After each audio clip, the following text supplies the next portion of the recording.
Hey, welcome to Eat Your Backyard, my YouTube channel where I talk about all kinds of edible landscaping, cool plants, things I'm interested in. If you like that kind of stuff, don't forget to subscribe. If you like this video, don't forget to like it. Okay, let's get started. Today, I want to talk about something that's pretty common here in Florida where I live, and that is the Frangipanni. I call it the stick plant because for most of the year, it looks like a stick. That's the wintertime because it drops all of its leaves. However, in the springtime, and in the summertime, it can be really excellent. This is when it shines. This is, we're in May, mid-May, and you can see this, focus in on that. Produces these beautiful flowers. These flowers are used in Hawaiian leis and those necklaces that you make. They're also used in perfume production. One off the back here. This is a pink reddish variety. There are hundreds of varieties, and the smell is just like perfume. It's incredible.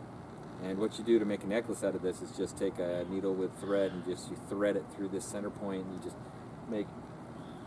We have another one. And we don't have to worry about picking these flowers because there's one after another that grow like this, and you can just put the thread through, make enough to make a lei.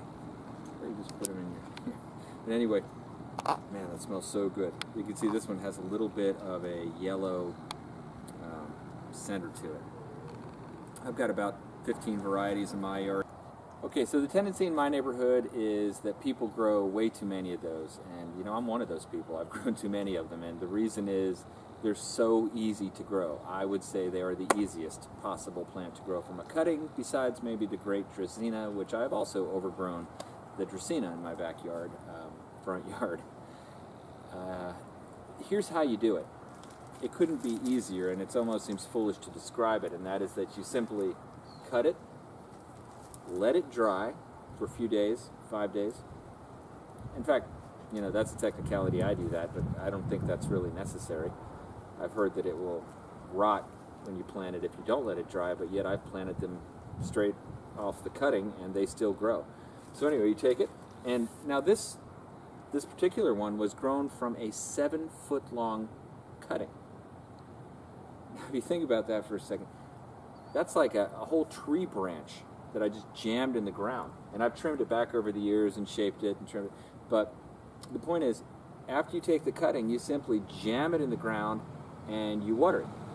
And it doesn't do much for a while. I would say go ahead and plant these in the springtime. That's probably about the best idea because then you get the leaves sprouting, and at least get some gratification that it's growing, or otherwise it'll likely just sit dormant.